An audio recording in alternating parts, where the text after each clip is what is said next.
Coucou YouTube, bienvenue dans une nouvelle vidéo. Aujourd'hui je reprends un concept qu'on a beaucoup vu sur les chaînes anglophones, mais qu'on a très peu vu sur nos chaînes à nous francophones. Et ça m'a été demandé par mes abonnés, enfin par l'une de mes abonnées en tout cas en retour de mail de ma newsletter du lundi. Et donc j'ai trouvé que c'était une super idée et j'avais envie de vous le faire. Donc voilà, c'est parti. D'ailleurs tu as déjà vu ce que c'était avec le titre de la vidéo. Aujourd'hui on va faire un « Si tu as aimé ça, tu devrais lire ça ». Et donc j'ai fait une petite sélection de livres qui sont pour le « Si tu as aimé ça » très connu et le « Tu devrais aimer ça » beaucoup moins connu. On commence maintenant? Allez, c'est parti. Alors, première sélection, selon moi, si tu as aimé La vérité sur l'affaire Harry Kéber de Joël Dicker, tu devrais aimer Les secrets de Thornwood House de Anna Romer. Alors, en fait, c'est une enquête avec des flashbacks, comme dans La vérité sur l'affaire Harry Kéber, en fait. Je vais faire plus simple, je vais présenter celui-là, au cas où vous le connaissiez pas, puis après je présenterai l'autre. Donc, La vérité sur l'affaire Harry Kéber, c'est une enquête sur une disparition d'une enfant, mais qui a disparu il y a une vingtaine d'années en fait. Et il y a un fait divers qui fait qu'on est obligé de rouvrir l'enquête et de revenir dessus. Joël Dicker, c'est un auteur qui a popé en quelque sorte il y a quelques années, qui écrit très bien. J'ai vraiment adoré ce livre. J'ai lu aussi... comment ça s'appelle? L'affaire Stephanie Meyer, je crois. Un autre livre de lui que j'ai beaucoup aimé. Ça a été adapté en série et c'était top. Enfin, en tout cas, moi, j'ai apprécié. Et exactement comme celui-là. Donc, en fait, celui-là, je l'ai lu l'année dernière ou l'année d'avant, je ne sais plus. L'année d'avant, je crois, 2019. Et en fait, c'est l'histoire d'Audrey qui vit en... Je lis en même temps le résumé rapidement. C'est l'histoire d'Audrey qui vit en Australie avec sa fille et son ex-mari décède, donc le papa de sa fille. Et elle décide du coup de partir, de un peu tout lâcher et de partir dans un autre état de l'Australie avec du coup sa fille dans une maison de famille, dans la maison de famille de son ex-mari qui lui a légué. Et il se trouve que ça renferme plein de secrets et elle se retrouve mêlée à une enquête qu'elle-même mène lié à cette maison, et c'est une fresque, il y a des flashbacks comme dans La vérité sur l'affaire Harry Kéber, et moi j'ai adoré, franchement j'ai vraiment adoré ce livre, et je vous le conseille, ça fait 2-3 fois que j'en parle sur le Discord d'ailleurs, et voilà, je vous le conseille vraiment, c'est génial, enfin moi j'ai adoré quoi, je sais pas combien de fois j'ai dit adoré. Deuxième sélection, il y en a 4, c'est ça hein? Ouais c'est ça, 4.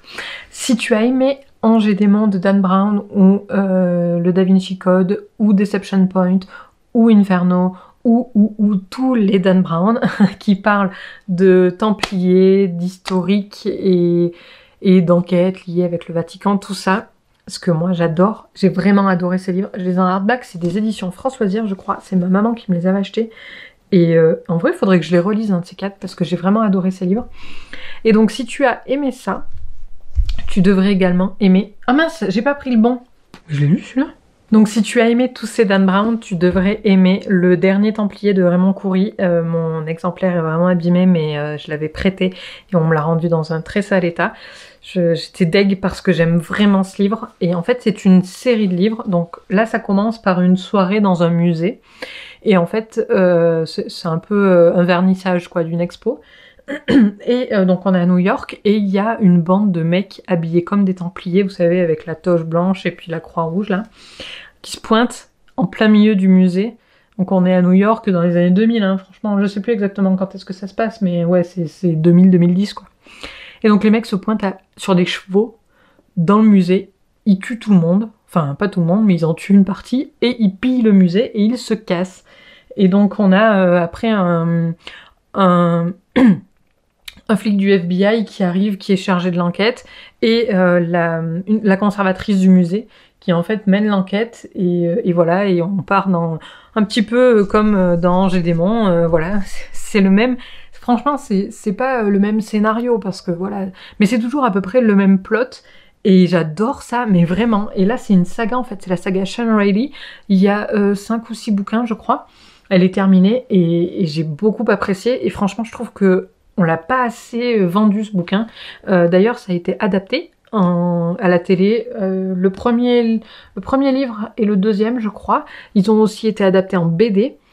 Et voilà, et j'adore, franchement, c'est des bouquins que je conseillerais, mais à tout le monde, quoi. Enfin, toutes les personnes qui aiment les enquêtes policières. Mais c'est vraiment un Dan Brown à la française, même si ça se passe aux States, Raymond Coury. Il est français? Non, il est libanais, je crois. Je sais plus. Faudrait que je check. J'essaierai de vous le mettre en filigrane, là, si je pense. Mais oui, franchement, lisez-le, c'est génial. Moi, j'ai adoré. Mais vraiment, c'est mes lectures doudou de quand j'étais en prépa, vous savez, et que j'avais besoin de me retrouver dans un endroit cocon, bah c'était ça. Voilà, c'était génial. Ensuite, si tu as aimé Six of Crows de Leigh Bardugo, tu devrais aimer Le Dernier Magicien de Lisa Maxwell. Donc c'est une saga, elle est encore en cours d'écriture. Donc là, moi j'ai les 2 premiers tomes. Je crois que c'est une trilogie, donc là le dernier tome devrait sortir. Et en fait, donc pour reprendre les explications dans l'ordre, Six of Crows, c'est dans le Grishaverse, donc c'est dans l'univers Grisha, un système de magie, tout ça. Et c'est basé sur, comment dire, c'est comme si on était à Amsterdam, sauf que là ça s'appelle Ketterdam, dans l'univers Grisha. C'est Amsterdam transposé à l'univers. Et donc on retrouve un groupe de jeunes, alors ça moi j'arrivais pas à me les visualiser comme étant jeunes, mais le fait est que c'est un groupe d'ados qui sont en fait c'est un gang, c'est la mafia hein, à Ketterdam, donc voilà, c'est un gang de la mafia qui fait des braquages et qui là est chargé d'une mission pour aller braquer une super grosse prison dans un pays voisin pour aller récupérer un baron de la drogue, enfin un scientifique qui a sorti une nouvelle drogue. Et voilà, c'est génial. Grisha, c'est parfait. Franchement, c'est génial. Et le Dernier Magicien, c'est un petit peu pareil. En fait, on suit Esta, qui vit de nos jours à Manhattan, mais qui a certains pouvoirs, et qui est envoyée dans le passé pour récupérer également un artefact, donc l'Ars Arcana, et elle va intégrer un gang, pareil, pour récupérer cet artefact-là et revenir dans le présent. Et voilà, c'est vraiment basé sur le même schéma du gang qui fait des braquages et au milieu du système de magie. Je pense que vraiment, si vous avez aimé Six of Crows, Le Dernier Magicien devrait vous plaire. Ah, j'ai plus de batterie, c'est génial. Et donc, dernière sélection, et là je détourne un petit peu le jeu, c'est-à-dire que je vais vous dire que si vous avez aimé Véronica Mars, alors pas forcément un livre, mais Véronica Mars, la série, les livres, le film, tout ce qui va avec Véronica Mars, vous devriez aimer L'Appel du Coucou de Robert Galbraith, qui en fait est J.K. Rowling. Donc bon, après aujourd'hui, J.K. Rowling c'est une autrice qui a eu des propos qui méritent d'être signalés en tout cas. Et donc, il y a des personnes que je comprends totalement qui ne veulent plus lui donner leur argent. Ce qui, d'ailleurs, c'est pour ça que je pense que c'est pour ça qu'elle a reversé les bénéfices de l'ICABOG à des assos pour se racheter une conscience. Mais toujours est-il que vous pouvez y trouver d'occasion. Et ça a été aussi adapté en série par OCS. Et donc, en fait, c'est des enquêtes de Cormoran Strike, donc lui, qui est un détective privé à Londres, qui a un passé assez noir, il est amputé de guerre.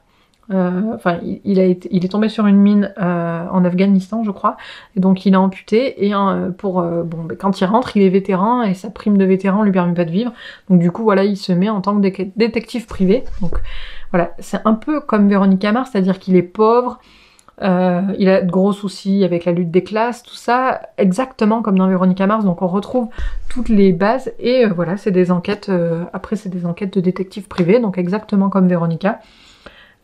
Là, les protagonistes sont un petit peu plus vieux que Véronica Mars, mais ça reste quand même voilà, de bonnes enquêtes. Moi, j'aime beaucoup.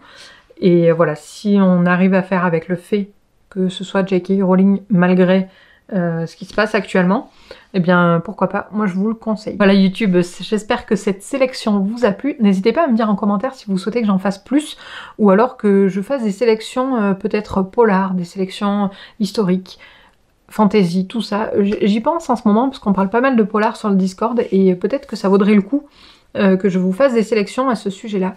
Voilà, j'espère en tout cas que cette vidéo vous a plu. Je vous souhaite de bonnes lectures et je vous dis à bientôt. Allez, bisous!